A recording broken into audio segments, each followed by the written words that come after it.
There once sailed a ship so grand, it was hailed as the epitome of human ambition, the RMS Titanic. As though carved from a dream, she rose from the Belfast shipyards in 1912, celebrated as the largest and most luxurious vessel of her time. And even though experts insisted she was unsinkable, that belief would soon be proven tragically wrong. The Titanic was designed to conquer the Atlantic, stretching 882 feet from bow to stern and carrying more than 2,200 souls from different walks of life. First-class passengers dined in opulence, while those in third class clung to hopes of a better life across the ocean.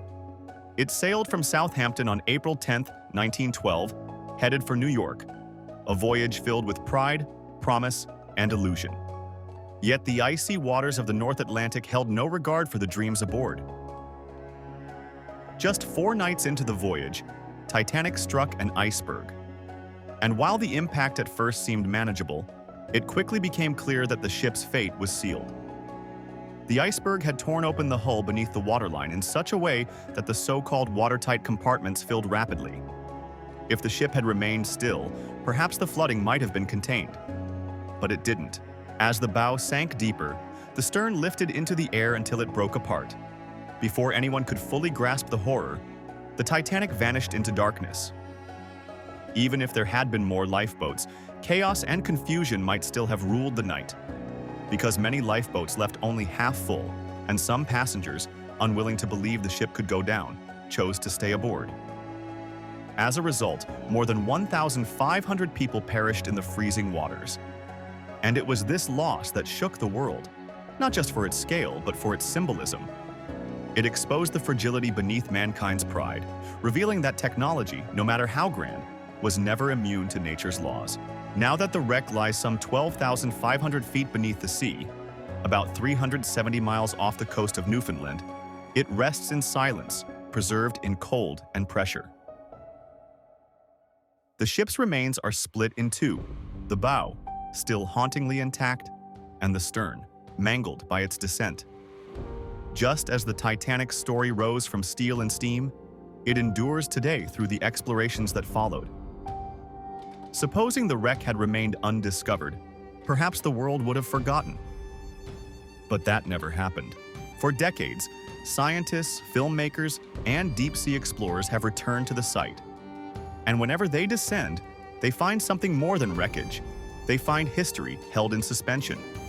Among the most notable missions was that of OceanGate, a private exploration company that used a small submersible named Titan to visit the wreck multiple times. While the company had successfully completed several dives, everything changed in June 2023.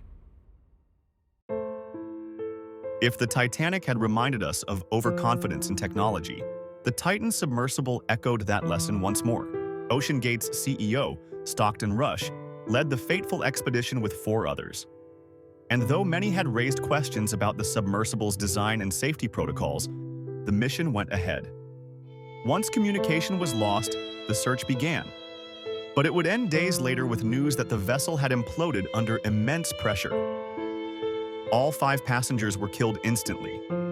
While some saw Rush as a trailblazer, others argued that his desire to set records led him to dismiss crucial warnings.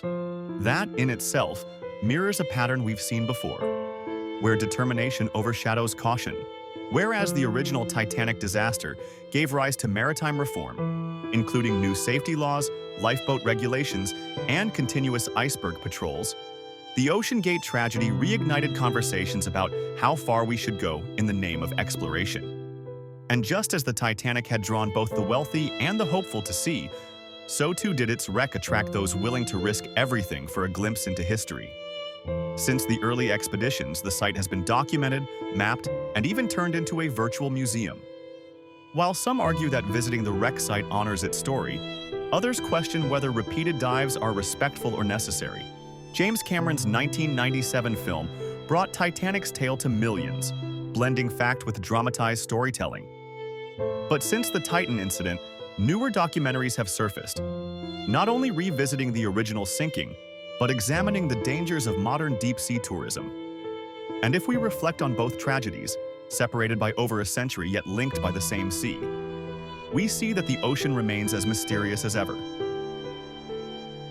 Though we now have the technology to dive to Titanic's final resting place, and though the cruise industry has learned and adapted in many ways, the lessons of 1912 and 2023 must not be forgotten, because progress without humility can lead us to the same fate.